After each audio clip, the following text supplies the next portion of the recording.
खेतों में कटाई कर रहे हैं, ट्रैक्टर से जुताई कर रहे हैं और माल को जो हमारा अनाज निकल रहा है उसकी धुलाई कर रहे हैं, सिकाई कर रहे हैं। लेकिन फिर भी हम क्या है, सोचिए, हम एक नहीं हो पाए। अरे वो लोधी जी के साथ हुआ है, पन्ना में मारा है तो लोधी है वो। यहाँ पे हरगोविंद पटेल को यहाँ पे मारा गया, वो तो पटेल है। या किसी सेन को मारा जाए तो वो तो सेन है।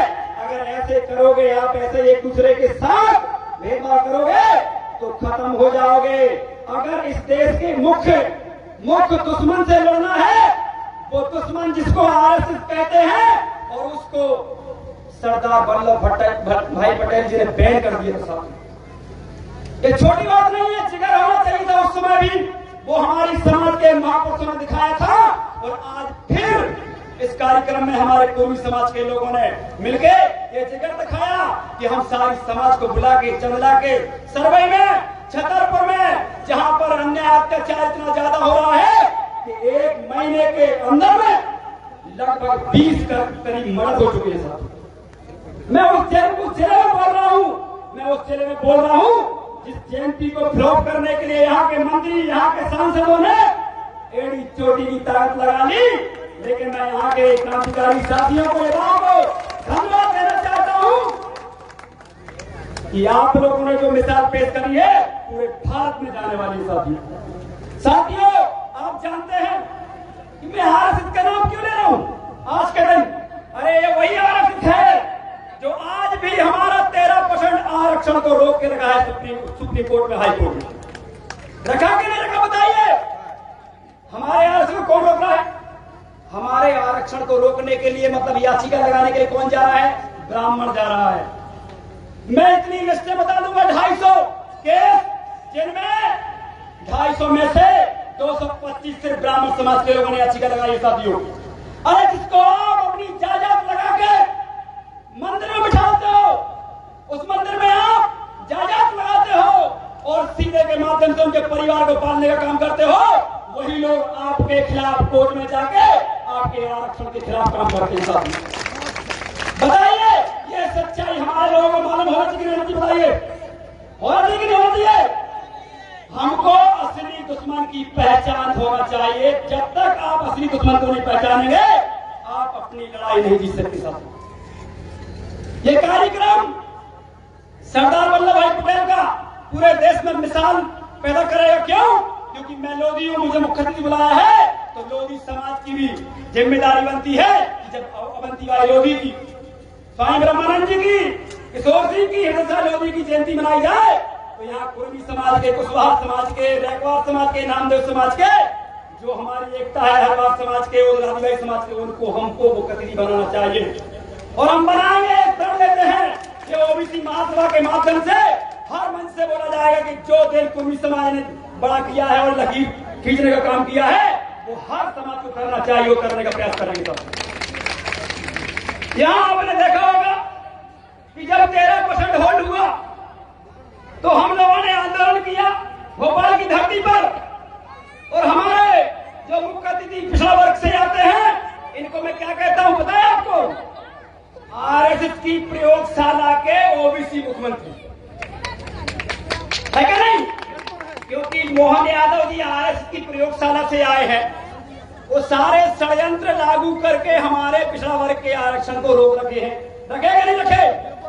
ये इतने बड़े षड्यंत्रकारी हैं भाई साहब कि आप सोचिए, बिहार में चुनाव चल रहा है, एक बार भी मोदी जी ने ये नहीं बोला कि हम जाति जनगणना कराएंगे। बोला है कि बताइए, एक रिव्यू है क्या?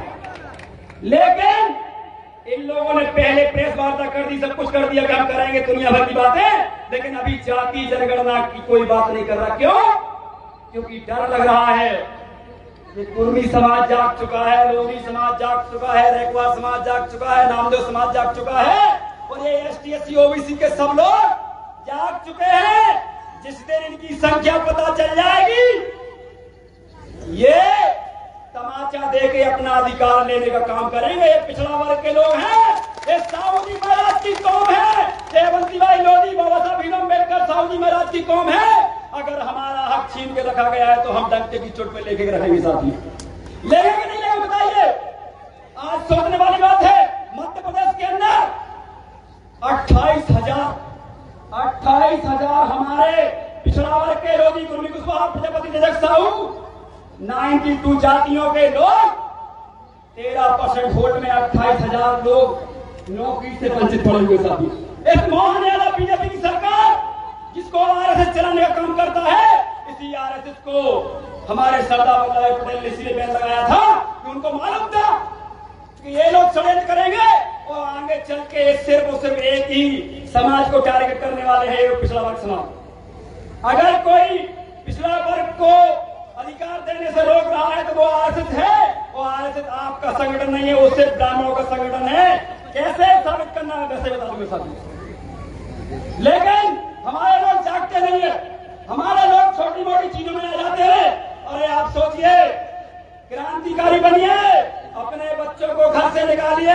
जो हमारे नीरज भाई बोल रहे थे कि हमारा कोई लड़का अगर छोटे मोटे कार्यक्रम करने लगता है या फिर ज्ञापन देने लगता है तो उसको कहते थे वो तो बेकार हो गया। अरे वही असली रक्षक है तुम्हारा, क्योंकि जो तुम पढ़ लिख रहे हो वो आरएसएस के द्वारा प्रायोजित इतिहास को खत्म करके पढ़ रहे हो। जो लड़का सीना तान के कलेक्टर के सामने, एसपी के सामने आपके किसानों की बात कर रहा है, मजदूर की बात कर रहा है, अधिकारों की बात कर रहा है, वही आपका असली बेटा है। मान लीजिए, भूल जाइए कि आप इस देश के अंदर, इस देश में राजा बलि से लेके हिरण्यकश्यप से लेके और शिव से लेके ये आपके राजा हैं। लेकिन आपको उन्होंने पता नहीं क्या क्या, आपके घरों में देखिए, पहले हमारे घरों में इनके सब कुछ हुआ करता था, पूजा पद्धति बदल दी। हम भी दिवाली में आते क्या करते हैं, अपने पूर्वजों को पूछते हैं। पटेल साहब, हम दिवाली में आते हैं, इसको पूछते हैं पूर्वजों को, उनको नमन करते हैं। ये हमारी प्रकृति पूजा थी, लेकिन उसको बदल के उन्होंने जाने क्या क्या कर दिया कि नहीं कर दिया। हम जाते हैं, हमारे जो पूर्वज जो चले गए इस दुनिया से, उनको नमन करते हैं, उनको याद करते हैं, लेकिन ये प्रकृति पूजा है। लेकिन इन्होंने एक मनुवादी पूजा लेके आए और तमाम प्रकार की चीजें वहां पर जिंदाबाद के नारे लगवाते हैं। मैं इन पे नहीं जाना चाहता, मैं कहना चाहता हूं अनिल मिश्रा से, जो बार बार कह रहा है कि संविधान खत्म कर देंगे, बाबा साहब का संविधान, बाबा साहब को खत्म कर देंगे। मैं आपको एक चैलेंज करता हूं यहां कि आप ये गलत सोच में है कि सिर्फ एससी समाज बाबा साहब को मानता है।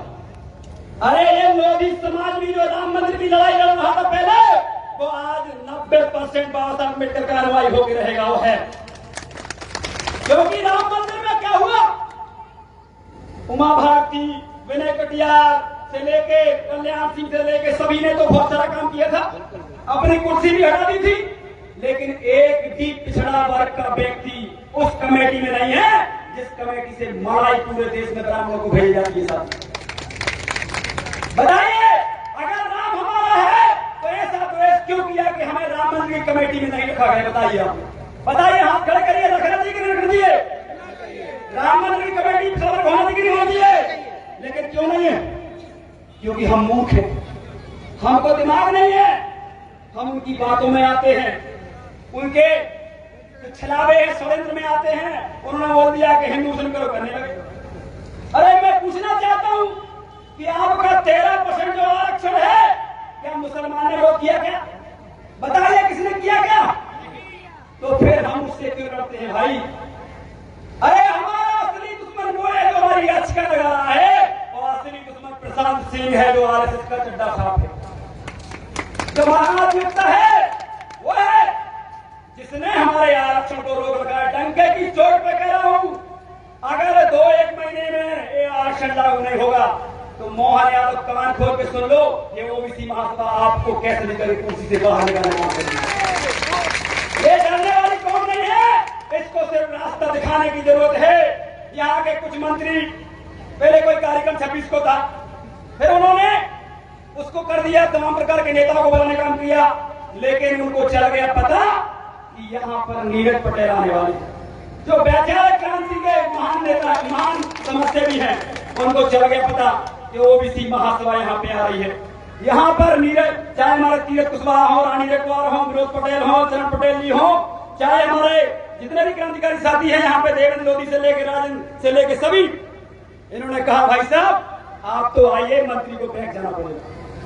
मेरे सामने कहा कि मंत्री की इतनी हिम्मत नहीं है कि आपके कार्यक्रम को रोक सके, और जो कार्यक्रम आया आपने करके दिखाया, पूरे देश के अंदर सबसे टॉप का कार्यक्रम था।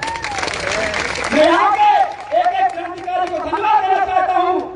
जिस ऊर्जा से आपने एक कार्यक्रम को सफल बनाया है, उसी ऊर्जा के साथ आप लगातार लगे रहना। मैंने सुना है कि यहाँ का मंत्री आपके ऊपर झूठे केस लगाता है, पुराने केस खुलवाता है। तो मैं मंत्री जी कहना चाहता हूँ आपसे कि आप झूठे अम्बेडकरवादी मत बनिए। अगर असली अम्बेडकरवादी हैं तो फिर हमारे लोगों पर केस लगाना बंद करिए, नहीं तो हम वही काम करेंगे जो बीडी शर्मा के साथ हम कर रहे हैं। यहाँ के बीडी शर्मा सर, मैं बताना चाहूँ आपको, यहाँ के जितने भी एसपी है बुंदेलखंड के, इनके कंट्रोल में लोधी को मारा जा रहा है, लोधी को पीट दिया, मार दिया, अस्पताल भर्ती हो गए, केस दर्ज नहीं हुआ। यहाँ पे देखिए, मैं जांच के विषय की बात करता हूँ। जो पन्ना में हुआ है, यादव समाज के कुछ लोगों ने पुलिस पे अटैक किया, ठीक है ना, लेकिन मैं कहता हूँ कि जांच करिए। हमारा व्यक्ति, हमारे यादव समाज का व्यक्ति, हमारा पूर्वी समाज का व्यक्ति, लोधी समाज का व्यक्ति वर्दी पे कभी चोट नहीं करता था, न करेगा। ये हमारा राष्ट्रवाद है। हम वर्दी की इज्जत करते हैं, करते रहेंगे, लेकिन वर्दी की आड़ में अगर भेड़ बन के हमारे लोग उल्टा करे हो तो क्या होगा, आप समझ सकते हो सर। वर्दी का सम्मान है, लेकिन जो वर्दी की आड़ में न एफआईआर लिखते हैं, न हमारे लोग जब मारे पीटे जाते हैं तो उनकी एफआईआर नहीं लिखते हैं और भ्रष्टाचार करते हैं, तो ये नहीं चलेगा। पन्ना हम 2 तारीख को पहुंच रहे हैं, हम जांच की बात करते हैं। बताइए, आखिर पन्ना में जो यादव समाज पुलिस के बीच में हुआ, क्या उस पे 45 लोगों पे क्या एफआईआर होगी क्या? बताइए। अरे कोई महिला माता में है, कोई हटा की दुकान में बैठा है, और बताओ आप उनके ऊपर केस कर रहे हो। मैं कहता हूं कि तो गलत है, नहीं करना चाहिए, लेकिन परिस्थिति ऐसी क्यों बनी, परिस्थिति ऐसी क्यों बनाई गई कि यादव समाज को सामने अपनी बहू बेटियों को बचाने के लिए खड़ा होना पड़ा। ये छोटी बात नहीं है, ये कोई नहीं बोल सकता है यहाँ का नेता बीजेपी कांग्रेस का, क्योंकि ये सब के सब दलाल है। ये सब के सब अपने बच्चों को रेत बालू के काम ठिकाने लगाए हुए हैं, और अपने बच्चों को विदेश पढ़ाने का काम करते हैं। तुमसे मतलब नहीं है, ना ये तुम्हारी लड़ाई लड़ेंगे, ना ये लड़ने वाले में जिगरा नहीं है। बताइए बोलो क्या? अरे कांग्रेस को सड़कों में होना चाहिए था पन्ना में, कि आगे बहू बेटियों को क्यों आया गया, क्यों छड़ा गया, लेकिन कोई नहीं आया। बीजेपी तो वो करवा ही रही है। सारे थाने यहाँ के बीडी शर्मा के कंट्रोल में है, सब ओबीसी एसटी को प्रचारित किया जा रहा है, और पूरे बुंदेलखंड में 1 महीने में कम से कम 100 लोग मारे गए, 100 लोग मारे गए। किसी को मुक्त बनाया गया कटनी में मुक्त बनाया गया एसटी समाज के व्यक्ति को हमारे छतरपुर के अंदर। अब जैसी भी घटना हो, लेकिन यहाँ भी लड़का बोल रहा था हमको भी पिलाया गया, भिंड में मुक्त बनाया गया। और सोचने वाली बात है कि दमोह में, सतरिया में कुशवाहा समाज का एक लड़का था, आपके जैसा तेजस्वी, और उसको गलत के खिलाफ लड़ने की ठान रखी थी, लेकिन उसने सिर्फ इसका विरोध किया कि दारू बेचता था, उसका विरोध कर दिया। उसने कुशवाहा को गाली दी होगी, और वहां के लोगों ने एक पंचायत बुला के ऐसे बैठ के पैर धुलवाए। किसके? जो दारूखोर है, जो गांजा पीता है, जो तमाम प्रकार की सारी गलत नियत में काम करता है, उस लड़के के पैर धुला के कुशवाहा समाज के लड़के को पानी पिला दिया। ये मध्य प्रदेश की इतिहास में बता रहा हूं, मध्य प्रदेश हो गया। लेकिन आप लोगों को ये चीज समझना है, संविधान की ताकत समझिए कि इतने बड़े बड़े धुरंधर हमने आवाज उठाई तो कोर्ट ने स्वतः संज्ञान दिया, स्वतः। ये ताकत संविधान की है। संविधान को आप लोग ताली बजाइए।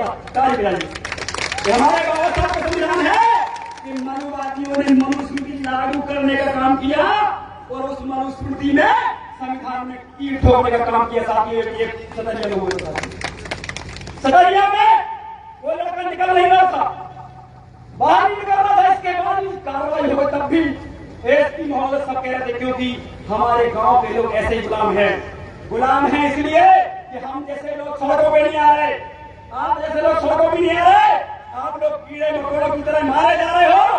पाल समाज का देखिए आप, इसी जिले के अंदर एक लड़के को कुल्हाड़ी से मार के फेंक दिया गया। और सोचने वाली बात है, इस निष्कृष्ट प्रशासन यहाँ का, जो मुझे नहीं पता कि प्रशासन ने कोई उसके लिए प्रेस वार्ता की या कोई सबूत दिया, लेकिन यहाँ की मरुवादी मीडिया ने यह दिखाने का प्रयास किया कि भैया कि उनके पिता की किया और इसके बाद खुद ने फांसी लगा दी, जबकि एक लौता बेटा था। बताइए किसी का बाप कर सकता है क्या ऐसा? आप लोग हाथ उठा के बताइए, यहाँ किसी का बाप अपने बेटे की एक लौती संतान को मार सकता है क्या? तो मैं पाल समाज के लोगों से कहना चाहता हूँ, यहाँ पर कुर्मी समाज, प्रजापति समाज, साहू समाज, रैकवार समाज, नामदेव समाज से लेके सैन समाज से लेके सब बैठे हैं। आप सिर्फ सामने खड़े होइए, एक बार हम बताते हैं यहाँ के एसपी को, कलेक्टर को कि ओबीसी महासभा क्या होती है और सही से संविधान लागू करने की बात क्या होती है। हम डरने वाले नहीं है और न कीड़े मकोड़ों की तरह मरने वाले हैं। एक क्लियर है हमारा, हम संविधान को हथियार मानते हैं और विचारधारा को अपनी ताकत, हमको कोई झुका नहीं सकता, कोई नहीं। ये बीडी शर्मा कुछ नहीं कर सकते, ये यहाँ का मुख्यमंत्री कुछ नहीं कर सकता। क्यों? क्योंकि ये लोग इतने करप्शन कर चुके हैं, अगर इनकी एक फाइल बना के डाल दी जाए ना तो ये रोने लगेंगे, रोने लगेंगे। एक नेता, इनकी औकात नहीं है बस से बात करने की। और मैं कहना चाहता हूँ पन्ना के टीआई साहब से, मैडम साहब से, आपको मैंने बहुत सुना है, आपका नाम सुना है, आपने निष्पक्ष माना जाता है आपको। एक बार सिर्फ जांच कराइए विगत की घटना में। और दूसरा, जो मलगम गांव में लोधी समाज के ऊपर जो मारा गया, पीटा गया और केस दर्ज नहीं किया गया। और फिर एक बात और सर, कि जब वो हम लोगों ने चलाया, एक लोधी समाज के व्यक्ति को मारा पीटा गया और 40 दिन तक उसका केस नहीं लिखा गया। एक अहमदाबाद समाज के व्यक्ति ने, सुखचैन लड़के ने, उस पर कमेंट कर दिया कि न्याय मिलना चाहिए। उन सभी ब्राह्मणों ने मिलकर थाने बना दिया, थाने बनाया। और थाने में थानेदार पुलिस के सामने भर्ती गाली दी और कहा कि उसी महात्मा के खिलाफ बोलिए। तो मैं कहना चाहता हूँ इस मंच के माध्यम से कि ऐसे व्यक्ति जो वहां के थे उनको सस्पेंड करना चाहिए। जो रक्षक न बन सके वो भक्षक बन रहे, ऐसे लोग पुलिस बनने लायक नहीं है साथी। और फिर मैं कहना चाहता हूं, बताइए कीड़े मकोड़ों की तरह मरना है कि शेर दिल बन के? तो आपको गलत की खिलाफ लड़ना होगा। गलत क्या है? गलत यह है कि तुम्हारा हक कौन खा रहा है? ब्राह्मण खा रहा है। खा रहा है कि नहीं खा रहा? जब 10% आरक्षण मिल गया, उनके लिए कोई गिनती नहीं कर रही, तो फिर हमारी गिनती की क्या जरूरत है? बताइए ना। अरे हमारी जो संख्या है, आप एक काम करो, सिर्फ सवर्ण लोग मिल लो, उनकी गिनती नहीं की, उनको अपना आरक्षण दे दिया और हमारी बार गिनती कर रहे, इसके बाद में मैं आरक्षण दे रहा मतलब इसके अंदर। लेकिन मैं कहना चाहता हूं, ओबीसी महासभा जल्द ही बड़ा आंदोलन करेगी भोपाल के अंदर। और इस बार हम भोपाल से आरक्षण लेके आएंगे, पीछा मतलब पीठ दिखा के नहीं आएंगे। अभी तो हम लोगों ने सीना तान के बोला था कि मुख्यमंत्री को लाओ, इस बार जब तक मुख्यमंत्री खुद खड़ा नहीं होगा तब तक आंदोलन हम समाप्त करने वाले। इसलिए पूरे मध्य प्रदेश के 13% होल्ड में जितने विद्यार्थी हैं, चिंता करना बंद कर दीजिए। हम तैयारियों में लगे हैं, सागर के कार्यक्रम के बाद हम आपकी ही तैयारी में कर रहे हैं। बिल्कुल बाहर चाहिए और 27 दिन चाहिए, बहुत हो गया, ठीक है ना। और यहाँ का एक अब एक चीज बताइए मुझे, आप जैसे बोलते हो कि तुम्हारी छतरी बात है, तो इसका क्या मतलब होता है? मतलब तुम मर गए हो तो तुम्हारी अर्थी याद, ठीक है ना। एक तुम्हारे यहाँ का व्यक्ति पूरे भारत में सबको गाली देता। अभी वो हमारे एक बेचारे भाई हैं दामोदर यादव, उनको भी ऐसे ही गाली दे रहा है, हम देख लेंगे हमारे खिलाफ तो खड़े होंगे। तुम्हारे बाप का राज नहीं चल रहा है, ये संविधान का राज चल रहा है। अगर दामोदर यादव को आ जाएगी तो महेंद्र सिंह लोग नहीं खड़ा है साथियों, और नीरज पटेल नहीं खड़ा है। क्या दामोदर यादव ने बोला है कि इस देश के अंदर संविधान की जो प्रस्तावना है उसमें साफ तौर पर लिखा है हम भारत के लोग भारत को संपूर्ण पूर्वोत्तर संपन्न समाजवादी पंथ निरपेक्ष मतलब धर्म निरपेक्ष राष्ट्र बनाने के लिए बताइए। इस लाइन पे हमारे दामोदर यादव जी ने अपनी बात रखी थी और लेटर लिखा। सही बात है भाई, इस देश के अंदर क्रिश्चियन रह रहा है, जैन रह रहा है, बौद्ध रह रहा है और अन्य धर्म के मुस्लिम रह रहा है, अन्य धर्म के लोग रह रहे हैं। तो भाई साहब ये बताइए मुझे क्या दिक्कत है? दिक्कत ये है कि ये कहीं ना कहीं हिंदू के नाम पे अपनी सरकार लाना चाहते हैं और मलाई खाना चाहते हैं। और एक गांठ बांधने की जरूरत है कि हम वोट अब अपने लोगों को ही दें। सही है? हम वोट अगर अपने ही लोगों को देना शुरू कर देंगे तो ये जो आरएसएस बड़े बड़े बिना रजिस्ट्रेशन के बड़े बड़े महल खड़े कर रहा ना वो खंडा हो जाएंगे सब।